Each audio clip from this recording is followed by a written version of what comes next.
जय श्री ओम नमः सिद्धेभ्यो।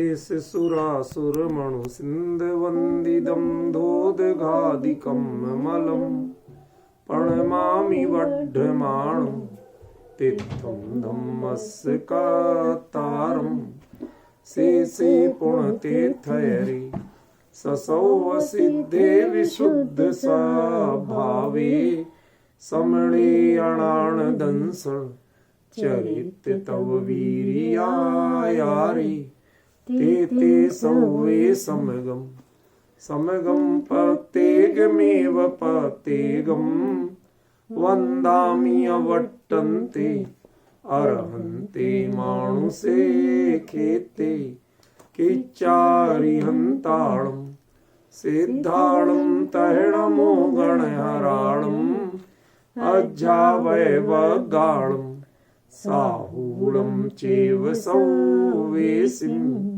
तेसिं विशुद्धदंसं प्राणपहाणासमं समासेज्य ओवसंपयामि सम्मं जत्तो निर्वाण संपत्ति। प्रवचन सार परमागम चरणानी योग चूलिका महाधिकार गाथा 232 पृष्ठ 451। ए यज्ञ गदो समणो ए यज्ञं निच्छिदस्याथेषु निच्छित्ति आगम दो आगम जेठा तदो जेठा। इस गाथा का तीसरे लेवल पर आज अर्थ करना है हमें। बहुत गंभीर विषय है। हम पहले चरण को तो यथावत रख रहे हैं। यज्ञ गदो समणो, जो एकाग्रता में प्राप्त है वही श्रवण है।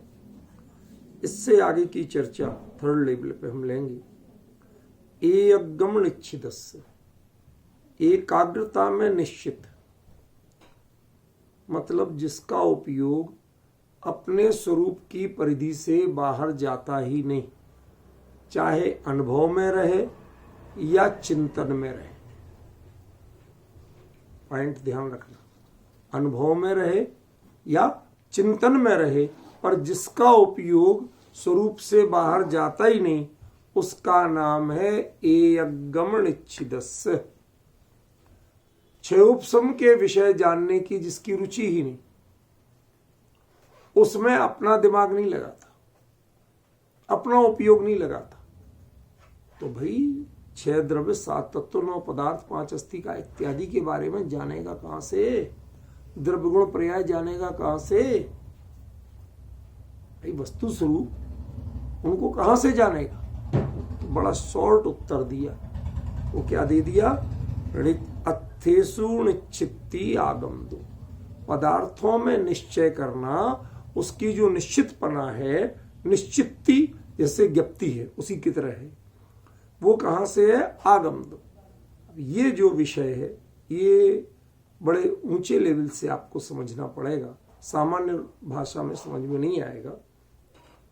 पहले एक चीज विचार करो कि कोई व्यक्ति, यदि मान लो आप ही राष्ट्रपति बन जाओ, तो उसके बाद आपका जो निश्चय है खान पान का, प्रोग्राम का, किसी भी कार्य का, वो निश्चय कौन करेगा? आप करोगे या उसके लिए बाकायदा एक सिस्टम बना हुआ है वो करेगा? खाना सही है कि नहीं है वो जांचेगा, पानी सही है कि नहीं है वो जांचेगा। आप तो सेवन करोगे, लेकिन उसकी प्रामाणिकता कौन करेगा? उसका कोई सोर्स है? कारण है उसका। क्यों? आप क्या क्या जांचोगे? आप किस किस में दिमाग लगाओगे? कौन सी चीज किस केमिकल से चेक होती है? आप कहां तक दिमाग खपाओगे? समझ गया ना? उसकी परिशुद्धता के लिए उसके विशेषज्ञ बैठे, और जब विशेषज्ञ मौजूद हैं तो महामहिम होके आपको चपरासगिरी करने की क्या जरूरत है? समझ गया? करने दो उनको। ये दृष्टांत थोड़े अलग संदर्भ में, सिद्धांत अलग संदर्भ में, दृष्टांत की भाषा सिद्धांत में मत लगा लेना, समझ गए ना। अब देखिए, जब आप परिहार विशुद्धि से लौटने वाले श्रवण बने, छेदों अभी हैं तो छेदों पे स्थापक, लेकिन आए कहां से हैं? परिहार विशुद्धि से। परिहार विशुद्धि कब होती है? कि एक गम निश्चित, जो एकाग्र अपने स्वरूप में जो निश्चित इतना कन्फर्म होके बड़े थे कि हम तो केवली बने ही जाएंगे, क्योंकि कमजोर परिणामों से परिहार विशुद्धि चारित्र होता नहीं, धूलमुल परिणामों से परिहार विशुद्धि चारित्र नहीं होता। तो बड़े तो उसके लिए थे, अपने आप में तो पूरा दृढ़ संकल्प लेके बड़े थे, अब नहीं हो पाए। तो उस स्थिति में अथेसु निश्चित्ति, अब उनसे कोई प्रमत्त गुण स्थान में जब वो मुनिराज आए और कोई ने पूछ लिया, या स्वाध्याय आदि में कोई विषय निकल आया, चिंतन में निकल आया, तो उसकी निश्चित्ति कैसे करेंगे, उसकी प्रामाणिकता कैसे करेंगे? कहते आगम दो, वो खुद नहीं करेंगे, उसके लिए विशेषज्ञ मौजूद है, हमें माथा खराब करने की जरूरत नहीं। क्यों? हमारा स्वरूप तो एकाग्र है ना, यज्ञ गदो, मैं तो एकाग्र में गत हूं ना। अब मैं पर में जाने नहीं चाहता, तो मैं उसमें पर के विषय में मैं अपना माथा खराब क्यों करूं? पॉइंट समझिए। केवली है ना, उनको स्पेशल ज्ञान मौजूद है, उनके अनुसार चल लेंगे। वो सारी चीजें उनसे जानना। देखो ये परंपरा टोडरमल जी ने कैसे निभाई, हर कदम पे कहते हैं केवली कयासो प्रमाण। अब पॉइंट समझ में आ रहा है? यहां आगमदो का अर्थ अकेला शास्त्र नहीं है। मैंने कल बताया भी था, परसों भी बताया था कि मूल अर्थ क्या है? पहले केवली, फिर केवली की दिव्य ध्वनि, दिव्य ध्वनि के अनुसार बने गए द्वादशांग, और द्वादशांग के बाद जो अभी उपलब्ध है, ये सारी चीजें उसमें आ जाएंगी। तो शॉर्ट में समझना क्या कहना चाहता हूं। कहना यह चाहता हूं कि जब आपका उपयोग एकाग्रता में निश्चित है, तो अर्थ की निश्चिती करने में आपको कैसा लगेगा? कंटाला लगेगा कि नहीं लगेगा? लगेगा। पर करना तो है, छोड़ तो सकते नहीं। आप कहते हैं ना तत्वार्थ श्रद्धानम सम्यक दर्शनम, तत्वार्थ का श्रद्धान, तो निर्णय किए बिना श्रद्धान हो जाएगा? निर्णय तो पहले करना पड़ेगा, समझ गए ना। कुंद कुंद कहते हैं 9 पदार्थ का श्रद्धान सम्यक दर्शन है, तो वो भी निर्णय करना। तो इन पदार्थों के बारे में मैं निश्चिती प्रामाणिक ज्ञान कैसे करूं? तो उन्होंने कह दिया आगम दो।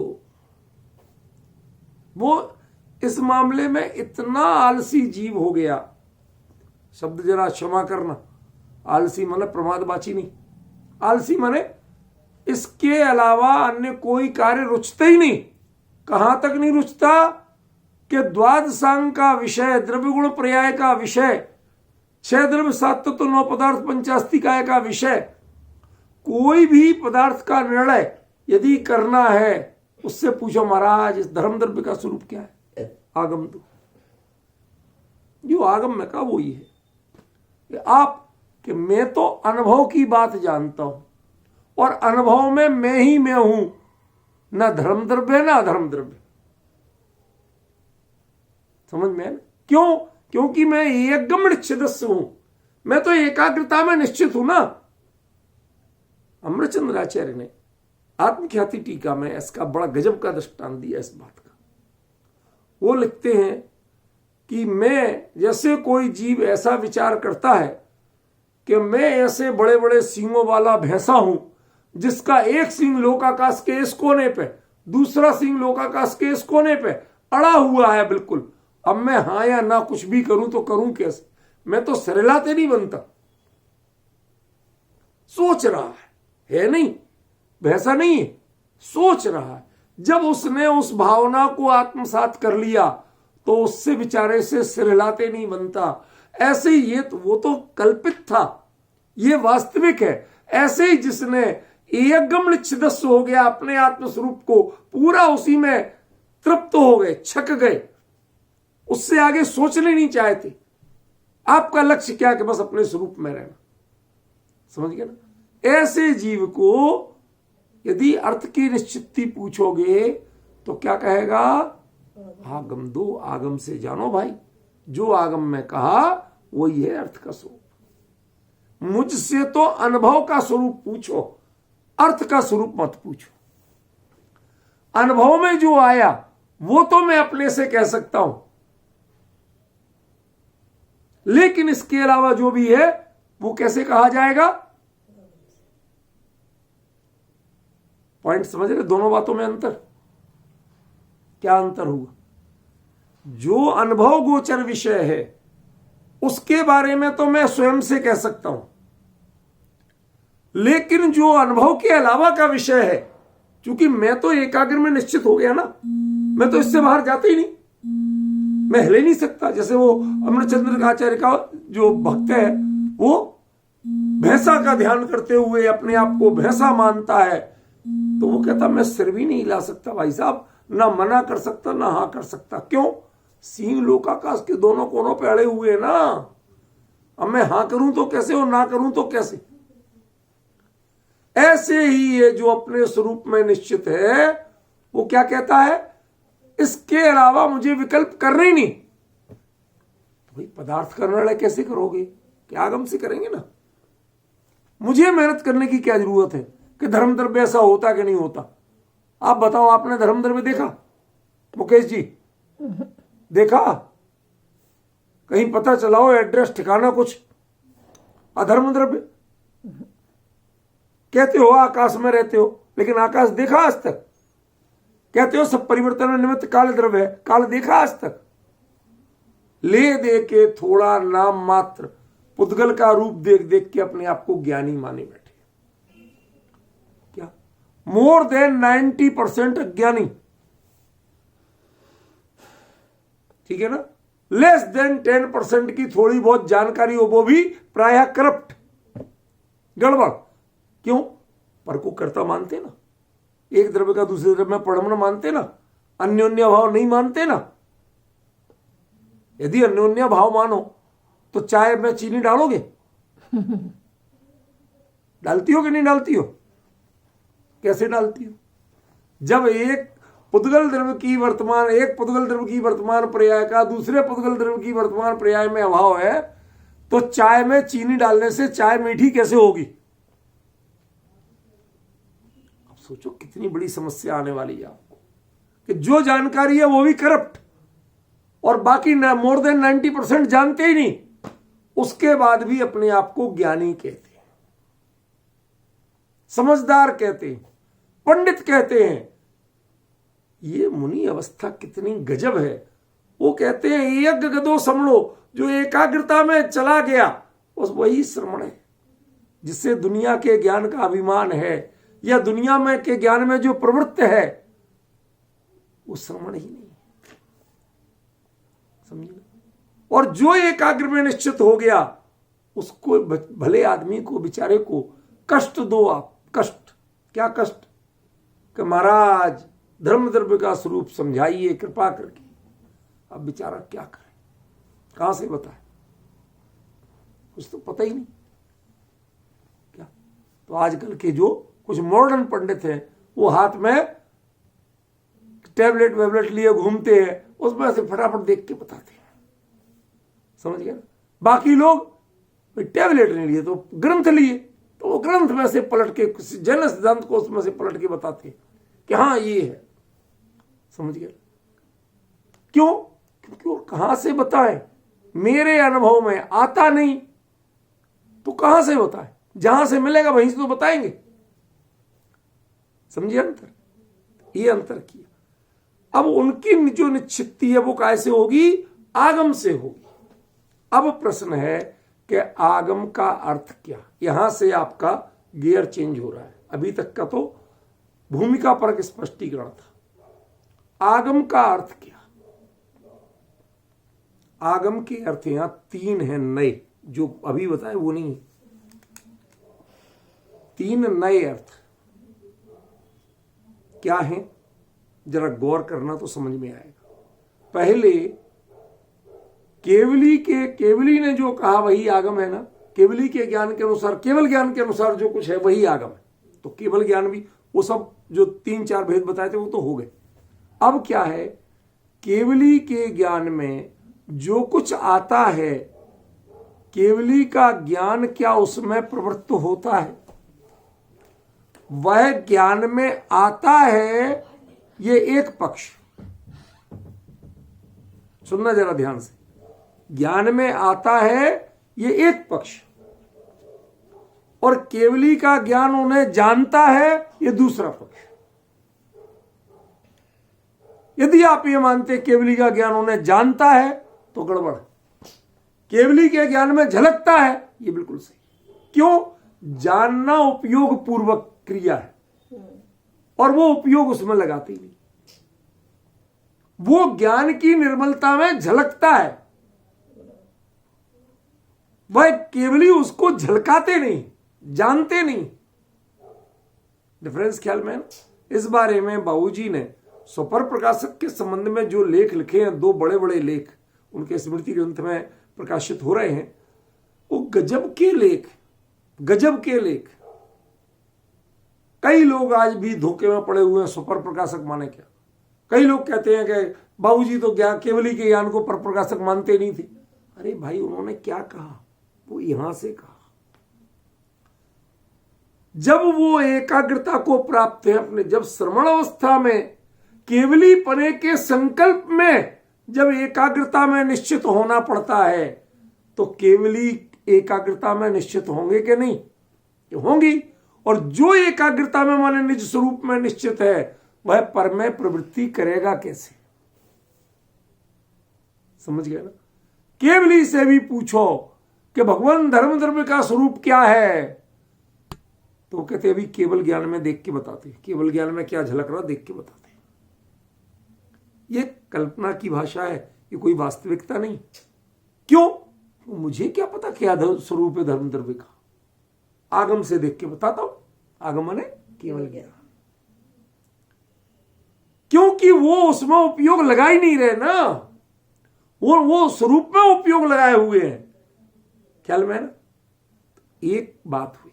दूसरी बात, केवली का ज्ञान उसी समय उस पदार्थ के प्रति वीतरागी होता है, और हमारा ज्ञान उसी समय उसी पदार्थ के प्रति रागयुक्त होता है। और जब रागयुक्त होता है तो राग या द्वेष कोई भी प्रवृत्ति हो, यह वस्तु का सही निर्णय करने नहीं देती। क्यों? उसे तुरंत मेरा या तेरा, अच्छा या बुरा यहां ले जाती। और ये मेरा या तेरा या अच्छा या बुरा, ये भावनाएं क्या है? ये श्रद्धा को विकृत करने वाली भावनाएं। और जिसकी श्रद्धा विकृत, उसका पूरा मोक्ष मार्ग विकृत। पॉइंट समझे कि नहीं? इसलिए आगम को जानना, आगम से समझना, इसका मतलब वीतरागी होके जानना। यदि आप वीतरागी नहीं होते हैं तो आप आगम से कोई चेष्टा नहीं कर सकते। जैसा उनने कहा है हमने एक्सेप्ट कर लिया, उसमें हमें कोई इंटरेस्ट नहीं रखना, कोई राग द्वेष नहीं रखना। जैसा उनने कहा वैसा एक्सेप्ट कर लिया। ख्याल में ना? कितनी बड़ी, देखो 2 पक्ष है। एक तो प्रामाणिकता कि केवली ने जैसा कहा ज्यों का त्यों मान लिया, उसमें रंच मात्र भी शंका नहीं की, दुविधा नहीं की। एक पक्ष ये। दूसरा, जो कुछ भी जाना उसमें कोई प्रतिक्रिया नहीं की। सल्लेखना के प्रकरण में एक वाक्य आता है, प्राण प्रयाण वेलायाम नहीं लोके प्रतिक्रिया। कल्पना करिए थोड़ी देर के लिए कि आपकी सल्लेखना हो रही है, आप छपक बने हुए, प्राण छूटने ही वाले हैं किसी भी क्षण। अब लोक का कोई भी आए तो आप प्रतिक्रिया करोगे? नहीं। बेटा, अरे बेटा एक बार तो आ जाए, एक बार तो हाथ पकड़ ले मेरा, करोगे तो तुम छपक नहीं हो, फिर तो मोही हो। यदि थोड़ी भी अकल है, थोड़ी भी अकल है, तो क्या जब छूट ही रहा है परमानेंट, तो अब इसमें मोह करके क्या करूंगा मैं? कोई प्रतिक्रिया नहीं करते। कौन आया, कौन गया, किसने पैर छुए, किसने नहीं छुए, कोई विकल्प नहीं, कोई पता नहीं। उपयोग अपने पर एकाग्र करता है। क्यों? क्योंकि अब मुझे अपनी पूंजी लेके जाना है, ये परिग्रह लेके नहीं जाना है। सोचिए, सोचिए जरा कि आपको अपनी पूंजी लेके जाना है कि परिग्रह लेके जाना है।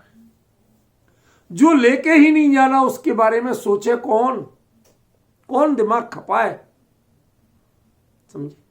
ऐसे ही वो जीव जिसे अपने स्वरूप के अलावा कुछ और सूझते ही नहीं है,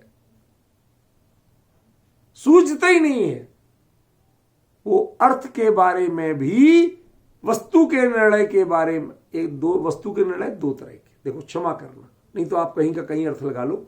वस्तु का निर्णय एक बार अपने स्वरूप के निर्णय के लिए भी कहा जाता है, और वस्तु का निर्णय एक ज्ञेय पदार्थ को जानने को भी कहा जाता है। यहां अपेक्षा ज्ञेय पदार्थ को जानने की है, स्वरूप के निर्णय की नहीं। नहीं तो आप यहां की वहां लगा दो कि आपने कहा था साहब, हमारे वाक्य हम ही को सुनाने लगो। थोड़ी सी आपको गंभीरता रखना पड़ेगी, वरना ये आपके ही वाचालता कहलाएगी कि अभिप्राय तो आपको समझना पड़ेगा। अब अभिप्राय नहीं समझोगे तो यही अनर्थ होगा। ठीक है ना? तो जो वस्तु का निर्णय करना है उसके लिए दो शर्तें। एक तो जो केवली ने कहा उसे ज्यों का त्यों मान लेना, उसमें कोई रंच मात्र भी दुविधा नहीं आना चाहिए। दूसरा, जो कुछ जान भी लिया, मान भी लिया, तो उसके बाद भी कोई प्रतिक्रिया नहीं आना चाहिए, कोई राग द्वेष नहीं, कोई भला बुरा नहीं। सच कह रहे हो आप? अच्छा बताओ, आश्रव दुख कार घनेरे, ये बात साची है कि झूठी? बुद्धिवंत तने निर्वेरे, ये साची है कि झूठी? अब समझ में आ रहा क्या कह रहा हूं? हमारे लिए पढ़ाया जाता है क्या श्रवबंध है तत्व है, सम्मरण जरा एक देश उपादेय है, मोक्ष पूर्ण उपादेय है। ये प्राइमरी की पाठशाला है। ये जैन धर्म का तत्व ज्ञान नहीं है। ये बच्चों की ऋडंत विद्या है, चाबी वाली कार है कि जिसमें ना बच्चा खुद बैठ पाए ना माँ बाप को बिठा पाए। समझ में आए ना? फिर भी कार कहता, लिए डोलता है, कहता देखो कार मिली, हमारे पापा ने मुझे कार दिलाई। समझ में आया ना? ऐसे ही आपके हाथ में झुंझुना पकड़ा दिया कि चलो सत्य का निर्णय करो। क्या करना? जीव वो अपनाने के लिए उपादे, अजीब वो गे, सम्मरण जरा अस्रोबंद वो हे, सम्मरण जरा एक देश उपादे, मोक्ष पूर्ण उपादे। ये सब क्या है? ये बच्चों के झुंझुने, चाबी वाली कार है, ये कोई कारवार नहीं है। क्यों? ऋचित्ती आगम दो। आगम से जो निश्चय करता है उसका निश्चय कैसा होता है? केवली के समान निर्विकार प्रतिक्रिया रहित होता है। जान लिया, स्वीकार कर लिया, उसके बाद कुछ प्रतिक्रिया पूछो तो कुछ भी नहीं आया। ऐसा आपके पास कोई 100 करोड़ रुपए का एक हीरा रख जाए, आपकी नींद हराम होगी कि नहीं होगी? क्यों होगी? आप उसके जिम्मेवार बन गए ना, आप उसके जिम्मेवार बन गए। और जिम्मेवार नहीं बनो तो रखा तो रखा रहे, जाए तो चला जाए, कौन सा मेरा? आप जिम्मेवार बने क्यों? आपने जिम्मेवारी ली क्यों? वो पर तो है, लेकिन पर की जिम्मेवारी लेना ये महापाप है। समझिए? हे तो तब कहोगे, उपादेय तो तब कहोगे कि जब पर की जिम्मेवारी लोगे। मोक्ष आत्मा का स्वरूप है कि मोक्ष एक पर्याय है। जो मेरा स्वरूप है उसको उपादेय क्या बनाना, वो तो मेरा स्वरूप है, उसको मैं आत्मसात किए हुए हूं, उसे उपादेय क्या बनाना। समझ जरा, एक क्षण का खेल है, पराश्रित है, उसके परिभाषा ही पराश्रित है, कर्मों पर आश्रित है, मेरे स्वरूप पर आश्रित नहीं। उसको मैं अपना स्वरूप मानूं और उस पर इतराऊं कि मैंने इसे उपादेय बनाया, प्रकट करके दिखाया। अरे जिस निधान में चक्रवर्तियों से भी कीमती खजाने छुपे हों, वो 10 पैसे का सिक्का बजा के दिखाए कटोरे में भिखारियों की तरह, तो क्या कहा जाए उसको? हाँ, मुझे 10 पैसे मिले, 10 पैसे मिले। क्या चक्रवर्तियों के खजाने छोटे पड़े, ऐसा खजाना जिसके पास, और वो 10 पैसा बजा के बताए सिक्का के, हाँ मुझे 10 पैसे का सिक्का मिला, वो भी कोई भीख में दे गया। सिक्के कौन हो तुम, क्या बातें कर रहे हो?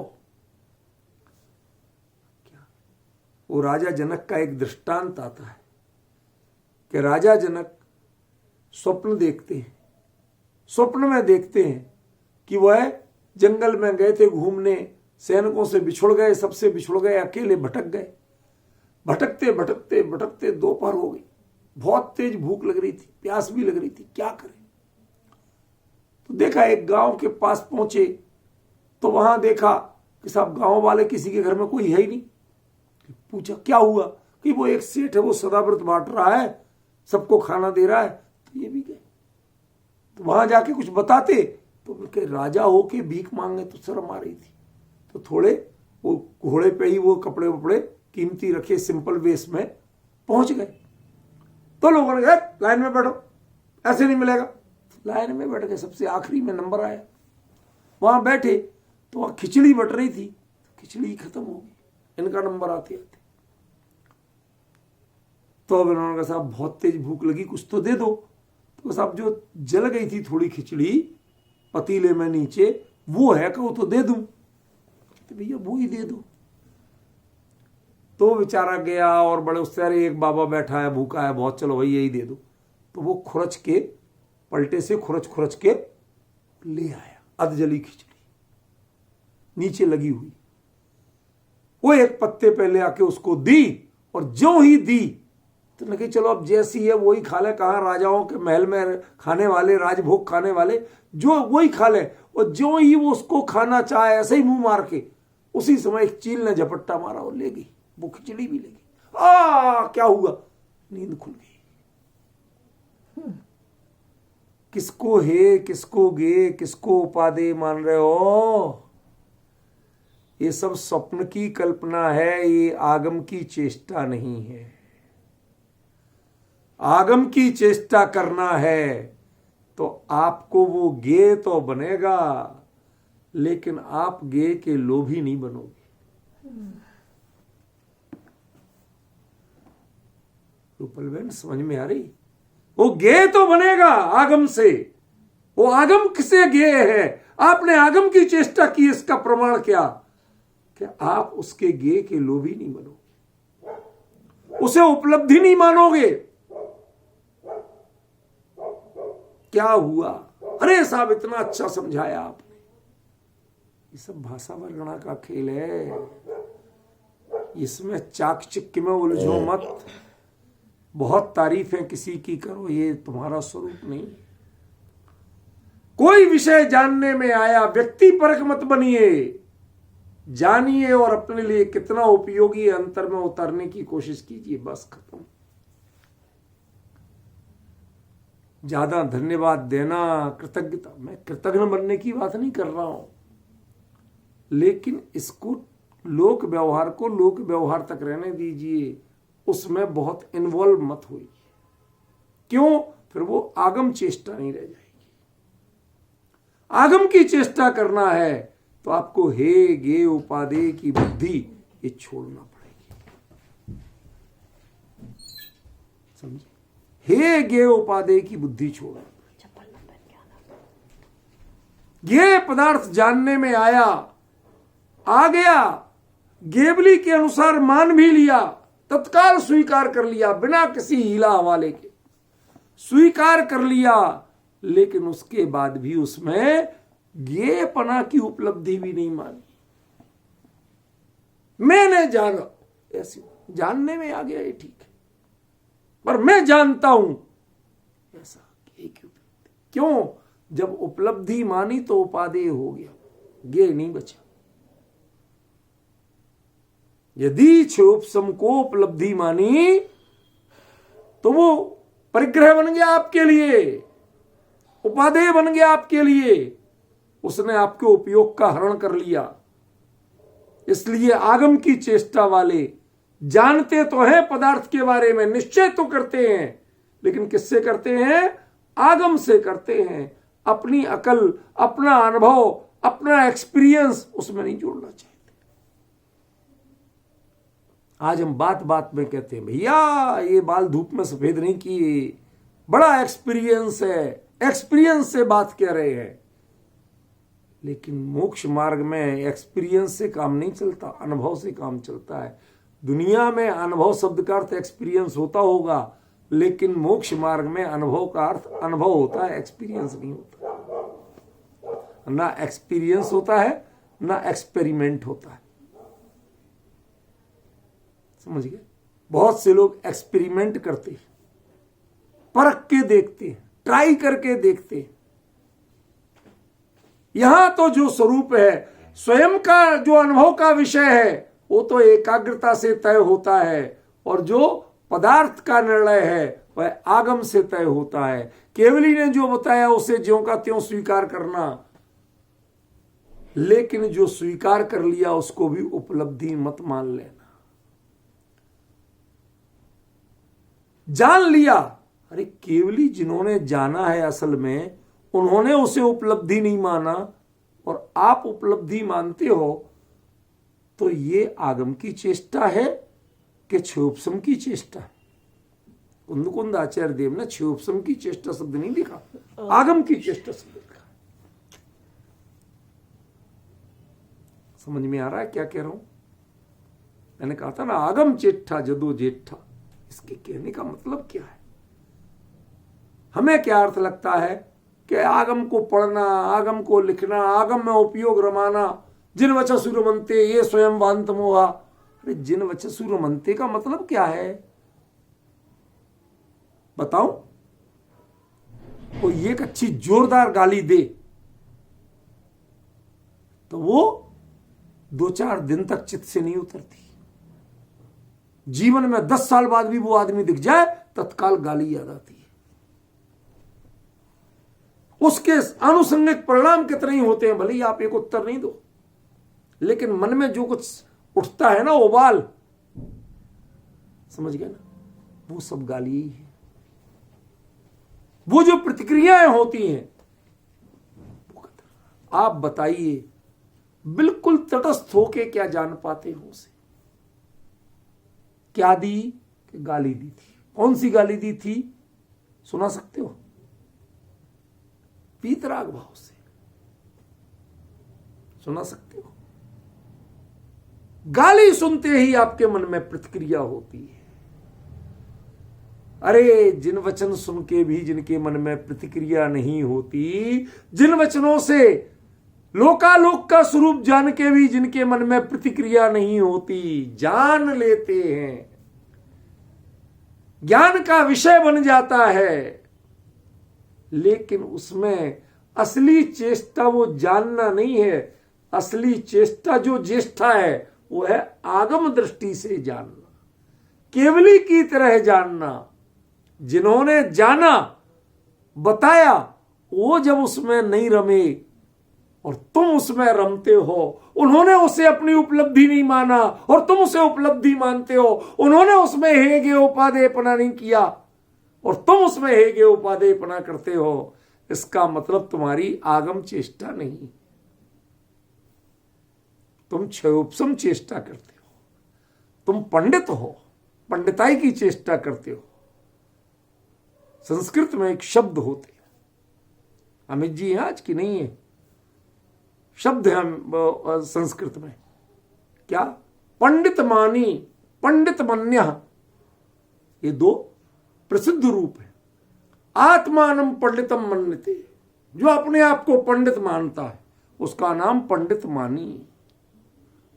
समझ गया? स्वप्न में भी आता है, कोई कह दे कहीं पंडित जी, तुरंत नींद खुल जाती है, हमारे लिए तो नहीं बुला रहे। समझ गए ना? ये जो बेचैनी है, ऐसा जो अपने 24 घंटे मान रखा कि मैं पंडित हूं, मैं पंडित हूं, कौन बोल रहा है मैं फला पंडित बोल रहा हूं, ये जो चेष्टा हो गई ना, ये आगम चेष्टा नहीं है, ये क्षोभसम अभिमान चेष्टा है। क्षोभसम तुम्हारे चित्त पे सवार हो गया है, क्षोभसम ज्ञान से तुमने अपने आप को ज्ञानी मान लिया है, ये आगम ज्ञान से ज्ञानी नहीं माना। आगम की चेष्टा करते तो इसमें ना हर्ष होता, ना विषाद होता, ना कोई हेगे उपादेय होता। क्यों? क्योंकि जिन्होंने आगम का प्रणयन किया, जिन्होंने केवल ज्ञान से जाना, उनने कोई प्रतिक्रिया नहीं की, तो आप प्रतिक्रिया क्यों करते हो? आप कौन होते प्रतिक्रिया करने वाले? नकल करो तो उनकी करो। छोटे बच्चे होते ना, आप जैसे करो। कई बार होती है, मां गई बच्चे को लेके तो मंदिर में वो माला लेके जाप करने लगी, तो बच्ची भी गई, उसने भी एक माला उठाई, वो भी ऐसे आंख बंद करके ऐसे ऐसे करने लगी। छोटी थी बच्ची, तो मां देख रही सब कुछ। बाद में पूछती, बाबू क्या कर रहे थे? आप क्या कर रहे थे? कि मैं तो जाप कर रहा था। मैं भी जाप कर रही थी। तो तुम मेरे ओर क्यों देखते थे बीच बीच में? कि आपको कैसे पता? आपको कैसे पता? भी देखती थी भाई, मैं देखती थी, ये तो मैं अज्ञानी हूं, लेकिन आप तो ज्ञानी हो, आप तो जाप देना जानते हो, तो आपने भगवान में उपयोग क्यों नहीं लगाया? मेरे ऊपर उपयोग क्यों लगाया? समस्या तो ये। जब ज्ञानियों ने वैसा नहीं किया, आप पंच परमेष्ठी का स्मरण जाप में करते हो, माने जो लोक का चिंतन नहीं करते हैं, जो स्वरूप का चिंतन करते हैं, उनका चिंतन हम कर रहे हैं। ख्याल में है ना? जब उन्होंने लोक का चिंतन नहीं किया तो तुम लोक का चिंतन क्यों करते हो? जिन्होंने लोकालोक का स्वरूप बताया, लोकालोक स्वरूपज्ञ सर्वज्ञ, लेकिन वो उसको जानने में इंटरेस्ट नहीं रखते हैं और तुम उसे जानने में इंटरेस्ट रखते हैं। ध्यान रखना, आगमज्ञ और क्षोभसम का धनी, इन दोनों में बहुत बड़ा अंतर है, पूर्व और पश्चिम का अंतर है। क्षोभसम ज्ञान का लोभ, क्षोभसम ज्ञान का अभिमान, ये संसार में डुबोने वाला है, और आगम की चेष्टा ये संसार से तारने वाली है। मैं रंच मात्र भी अहंकार के लिए नहीं कह रहा हूं, लेकिन एक विनम्रता से बात कहता हूं। कभी आपने भी सोचा था या किसी से सुना कभी कि आगम चेष्टा का मतलब ये होता है? अभी तो दूसरे पे चल रहा हूं, मैंने कहा था 3 अर्थ आएंगे। आगम चेष्टा के 3 अर्थ आएंगे, और उसके बाद में तीसरे अर्थ के साथ साथ कुंद कुंद आएंगे सामने, तब पता चलेगा कि इसका अर्थ क्या है। क्या? अभी दूसरे का ही आनंद लीजिए। जिसमें क्षोभसम की प्रधानता ना आ पाए, जान लिया बस, उसको उपयोग में फीड करने की जरूरत नहीं है, स्मृति तक पहुंचाने की जरूरत नहीं है। प्रत्यक्ष हो गया, स्मृति में पहुंचाने का भाव आ गया, तो वो अपरथ का निर्णय और स्मृति में पहुंचाने, धारणा में पहुंचाना, कहते ये जरूरत नहीं है। जान लिया तो जान लिया, उसके बाद उसमें उपयोग अटकाने और भटकाने की जरूरत नहीं, तब आगम चेष्टा है। लेकिन जो पंडित बन के 24 घंटे इस अहंकार में रहते हैं, देखो इतना आता है, आप प्रश्न पूछो तड़ से उत्तर देंगे। मैं तो आगम से प्रमाण करके बात करता हूं, देखो कितने प्रमाण चाहिए। ये प्रमाण बताना, गाथाएं याद करना, रटे रटाए उत्तर देना, ये कोई आगम चेष्टा नहीं, ये क्षोभसम चेष्टा। सारी पंडिताई क्षोभसम चेष्टा है। समझ गए? वो उपलब्धि भी नहीं है ना लब्धि है। क्योंकि क्षोभसम लब्धि किसे कहते हैं? जिससे स्वरूप का निर्णय करने की शक्ति हुई, उसका नाम क्षोभसम लब्धि है। अर्थों को जानने की शक्ति हुई, उसका नाम क्षोभसम लब्धि नहीं है, खाली क्षोभसम है। टोडरमल जी ने दिया 7वें अधिकार में 257 पेज, ऊपर से तीसरे चौथा या पांचवा पैराग्राफ। समझिए आप, साफ साफ लिखा है टोडरमल जी ने। क्षोभसम लब्धि किसे कहते हैं? जिससे मुझे स्वरूप का को समझने और निर्णय करने की शक्ति हुई, उसका नाम क्षोभसम लब्धि है। बाकी तो क्षोभसम का अभिशाप है, जो पंडिताई के रूप में रट रट के दुनिया को सुनाया जाता है, लोगों को मोहित किया जाता है, शिष्य बनाया जाता है, और शिष्य को नीचे बिठाल के गुरु बने का हम जो भ्रम करते हैं, वो तो भ्रम ही है, आत्म विभ्रम है, वो आगम की चेष्टा नहीं है। गद्दी पे बैठ के लोगों को प्रवचन सुनाना ये आगम की चेष्टा नहीं है। पंडित बन के बोलना ये आगम की चेष्टा नहीं है। विनम्रता से उस स्वरूप को जानना और जान करके उससे इतने तटस्थ रहना, प्रामाणिकता अनंत, परिपूर्ण प्रामाणिकता, रंच मात्र शंका नहीं करना। क्यों? केवली का यह सुप्रमाण, ये आगम की चेष्टा। दो पक्ष, एक विश्वास अनंत, लेकिन रुचि रंच मात्र भी नहीं। क्या गजब! जो विषय बताया भगवान की वाणी में आया तो गलत हो ही नहीं सकता।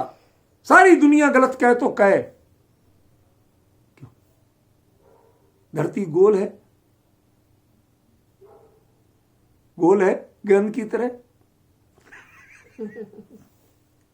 सब विज्ञान तो यही बताता है। हमारे केवली ने क्या कहा? प्रमाण है। हमें तुम्हारी साइंस की लैब में जाने की जरूरत नहीं। समझ गए? वो प्रमाण है तो है। एक आम आपको खाने को मिला, बहुत मीठा लगा। अब उसके लिए एक लैब से सर्टिफिकेट लाना कि आम में कितने % मिठास थी। कहते भाई तुम्हारे में क्या थी और क्या नहीं थी, मुझे तो मजा आ गया, बस इतना ही काफी। समझ में गए ना? तो वो जो ज्ञान से हमें तृप्ति मिली, हाँ भाई केवली ने कहा वो बिल्कुल प्रमाण है, यहां तक तो ठीक, लेकिन उसको सहेज के रखने लगो तो खतरा है। क्या कभी आपने ऐसा किया रूपल में? नाराज तो नहीं होगी? नहीं, यदि हमारे यहाँ गुड़ी लोग ऐसा करते हैं, कहीं जाए दावत में तो खाते तो हैं ही, साथ में पर्स में भी रख लेते हैं।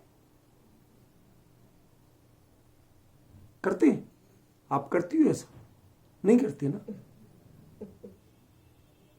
तो जब भगवान की वाणी सुनते हो उसमें सेवन तो करो, लेकिन बाद में दुनिया को सुनाने के लिए जो पर्स में रखने, क्षोभसम में जोड़ने, क्षोभसम का अभिमान बनाने, उसकी वस्तु बनाने की जो चेष्टा है, वो आगम चेष्टा नहीं, वो क्षोभसम चेष्टा, वो पंडिताई चेष्टा। वो ज्येष्ठ नहीं है, वह श्रेयस्कर नहीं है। मुनिराज वो नहीं करते। ये तो क्षोभसम के अभिमान में जो दग्ध हैं वो ये करते। और तीसरी आगम चेष्टा क्या है कि केवली उसी समय, जिस समय ज्ञान में का वे विषय वो ज्ञेय बना, उसी समय वह अपने स्वरूप में आनंद अपने स्वरूप का लेते हैं, वह पर का आनंद नहीं लेते, पर की प्रतिक्रिया नहीं देते। ऐसे ही कितना ही जानकारी का विषय बन जाए, उसमें रंच मात्र भी उपलब्धि पने का भाव ना आकर के जो स्वरूप के प्रति अनन्य समर्पण है, वो ज्यों का त्यों बना रहे, वो जरा भी खुट नहीं पाए। क्या बेटा मां से जितनी चाहे दूर चला जाए, जब मां शब्द उसके मुंह से निकलेगा तो उसी के लिए निकलेगा, किसी और के लिए निकलेगा। जितनी चाहे दूर चला जाए, 7 समंदर पार चला जाए, दूरी तो बढ़ गई ना। तो मां से मन से दूरी बढ़ गई नहीं। और मां की ममता में दूरी आ गई। ऐसे ही वह जानता है, लेकिन जैसे जानते हुए भी केवली अपने स्वरूप में रमते हैं, ऐसे वह अर्थ का निर्णय करके भी, अर्थ को जान करके भी, केवली ने जो कहा वो जान लिया, लेकिन उसके बावजूद उसको तृप्ति अपने स्वरूप की रहती है। उस ज्ञान के क्षुप्सुम की तृप्ति नहीं होती, वो उपलब्धि नहीं लगता, उसमें उपयोग नहीं रमाता। जानना एक समय की बात है, उपयोग रमाना ये अलग बात है। क्या गजब विषय है ये। आगम चेष्टा तदो ज्येष्ठा। अब कुंद आचार्य देव से पूछा कि भगवान 84 पाहुण आपने क्यों लिखे?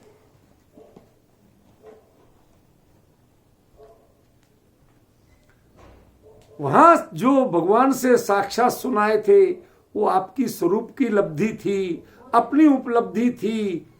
उसके लिए यहां लिख के पंडिताई क्यों कर रहे हो? घबराना मत, शब्दों का धैर्य रखना।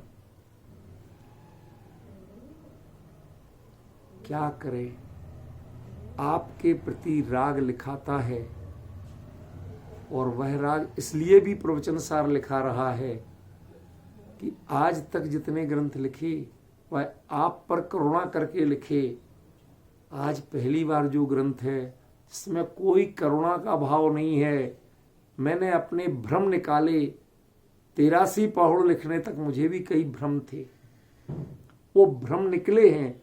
कैसे निकले हैं अब यदि वो नहीं बताऊंगा तो बड़ी गड़बड़ी होगी। क्यों? क्योंकि फिर उन्हीं को आप सत्य मान लोगे, फिर 83 पहाड़ों का कर्ता कुंद को मान लोगे। तो ये चीज बताना जरूरी थी कि मैंने 84 पहाड़ लिखे, लेकिन उनमें मेरी आगम चेष्टा थी, उसमें मेरी लेखक चेष्टा नहीं थी। मैं उनका कर्ता नहीं बना। क्यों? भगवान ने क्या कहा उस विषय का आनंद ले रहा था, जानते हुए भी अपने हर गाथा के बाद, हर विषय के बाद, हर अधिकार के बाद बीच बीच में कुंद अपने स्वरूप में जाने की ही बात करते हैं। दूसरी बात, नव तत्व तत्व यदेकत्वम न मुंचति। ये जो शैली है, ये जो दृष्टि है कुंद की, उस दृष्टि का नाम ही आगम चेष्टा है। समय सार का कर्ता बन जाए तो आगम चेष्टा नहीं है। नाराज नहीं हो तो एक बात कह दूं, देखो ये बात फैलाना मत, मैं बहुत विनम्रता से कह रहा हूं। किसी को नहीं आया पसंद तो मैं गलती पहले से मान लेता। जब सठखंडागम लिखा गया तो उस समय लिपिकार उसमें जुड़े हुए थे। क्यों? क्योंकि वह उनकी अनुभव चेष्टा नहीं थी, अपनी निज निधि नहीं थी।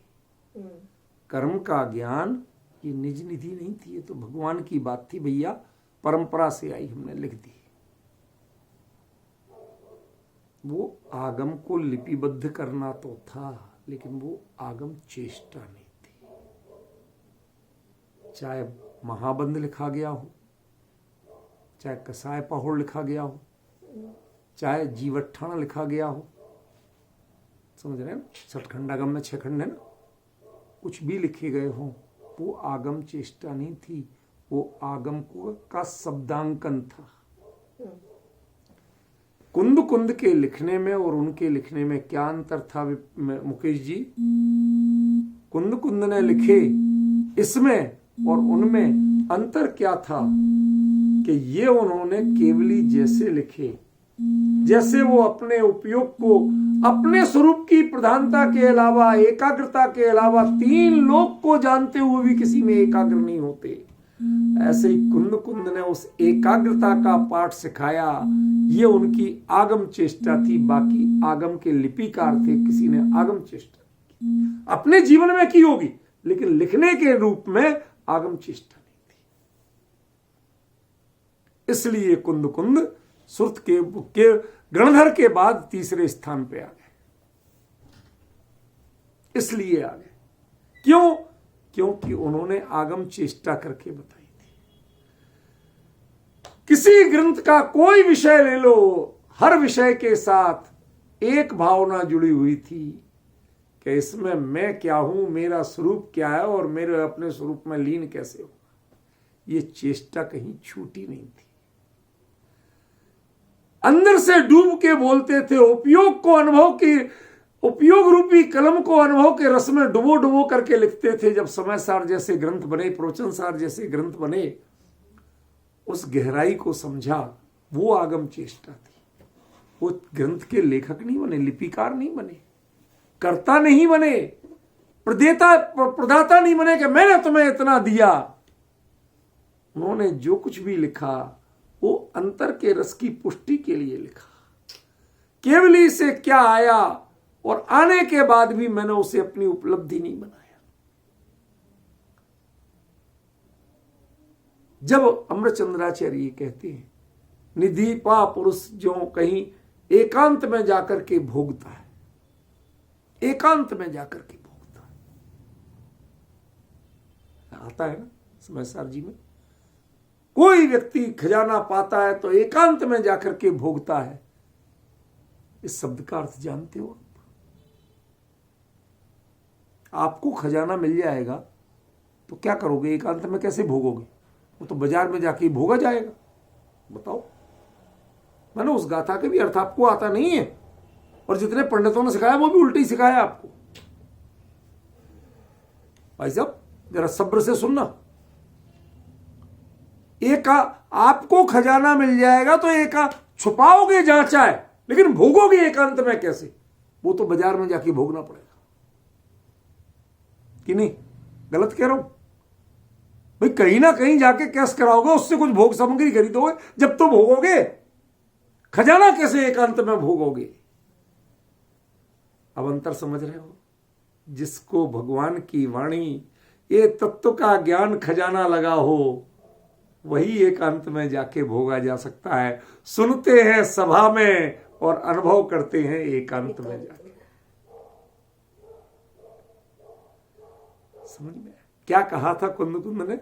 और आज तक हमने उसके दृष्टांत का क्या अर्थ लिया कि जैसे किसी को खजाना मिलता है वो अकेले में लेके भाग जाता है। अरे कोई कुत्ता है जो रोटी लेके भाग जाता है? कौआ है जो रोटी लेके भाग जाता है?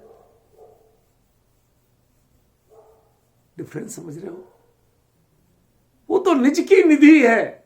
निज की निधि तो एकांत में जाके ही सेवन होती है। एक माने में उपयोग अपने स्वरूप में जाए, उसका नाम एकांत। समझे? वहां भोगते, वो आगम चेष्टा है। सुनने के बाद यदि उसके अभ्यास नहीं किया गया स्वरूप में उतरने का, तो वो आगम चेष्टा नहीं। प्रतिक्रमण में जब तक काय उत्सर्ग होकर अपने स्वरूप का अनुभव नहीं हो, तो वो प्रतिक्रमण नहीं। जिन शासन की तो प्रत्येक विधि अनुभव से ही चरितार्थ होती है। समझ में आएगा? इसलिए आगम चेष्टा जदो तदो जेठा। आगम चेष्टा माने क्षोभसम ज्ञान बढ़ाना, शास्त्रों की पंक्तियां रटना, पंडित बन के व्याख्यान करना, ये कोई आगम चेष्टा नहीं है। भ्रम में मत रहना। कितने उत्कृष्ट से उत्कृष्ट, सूक्ष्म से सूक्ष्म विषय ज्ञान का विषय बन जाए, तो भी आपको अभिमान की मात्रा और उपलब्धि की भावना रंच मात्र नहीं आना चाहिए। सहज भाव से जानो और जानने के बाद प्रधानता अपने स्वरूप की बनी रहे तो आगम चेष्टा है। यदि दुनिया को सुनाने की चाह ये चित्त में चढ़ गई तो आगम चेष्टा नहीं है, क्षोभसम की भूख है। वायरस लग गया आपको?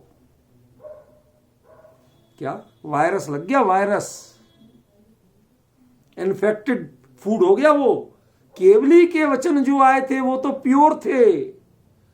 आपके पास आप ढंग से रख नहीं पाए ना, तो उनमें इन्फेक्शन घुस गया। और वो इन्फेक्शन किसने घुसाया? आपने घुसाया अपनी वासनाओं का। भगवान के वचन तो पवित्र नहीं थे। समझ में? इन्फेक्टेड कैसे हुए? कि तुम उसे उपलब्धि मानने लगे। मैं इतनी चीजें जानता हूं, कोई प्रश्न करो अभी उत्तर देता हूं। कहते भैया पहले ये बताओ, तुम सुखी हुए,